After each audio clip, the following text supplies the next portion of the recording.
Ce sont des candidats dont nous sommes très fiers parce qu'ils habitent tous le canton, ils travaillent sur leur canton, ils sont très présents et je dis ça en opposition avec certains candidats qu'il y a sur ces cantons où les gens viennent se présenter alors qu'ils n'y habitent pas.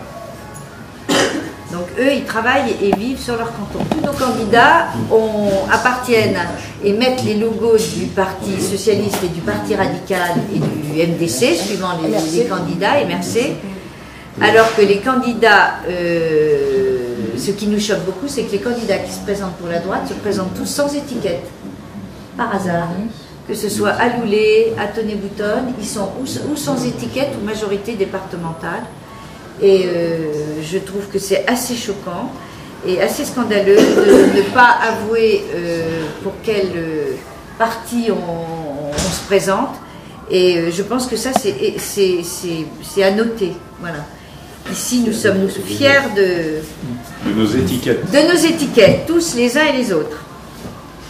Alors on peut penser que c'est une stratégie. Et donc, comment se fait-il qu'il se cache derrière le sans étiquette et derrière parfois l'étiquette majorité présidentielle, départementale, présidentielle, vous allez comprendre pourquoi je dis, c'est la même, le lapsus est le bon, et donc c'est parce qu'ils ne sont pas fiers ni de la politique du président du conseil général du département de Charente-Maritime, qui est un des fidèles lieutenants de Sarkozy, puisqu'il a été ministre jusqu'au mois d'octobre, novembre.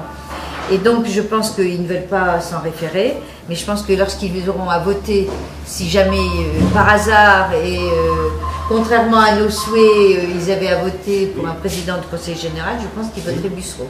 Donc je trouve que c'est pas très courageux de se cacher derrière ces sans étiquette. Et puis je pense que derrière aussi, ils sont pas tellement fiers de la politique de Sarkozy et du président de la République, qui est catastrophique, puisque vous le savez tous et on le vit tous les jours, avec Sarkozy, c'est le recul du droit à la santé, recul du droit à l'éducation, recul de la démocratie au Parlement, puisque toutes les règles du Parlement ont changé. C'est un dérèglement des services publics. Nos services publics sont cassés, notamment au milieu rural, ce qui est le cas dans notre circonscription, qui est une circonscription très rurale, et où on voit le délitement des services publics. Donc c'est la preuve, le fait qu'il ne soit... Pardon ?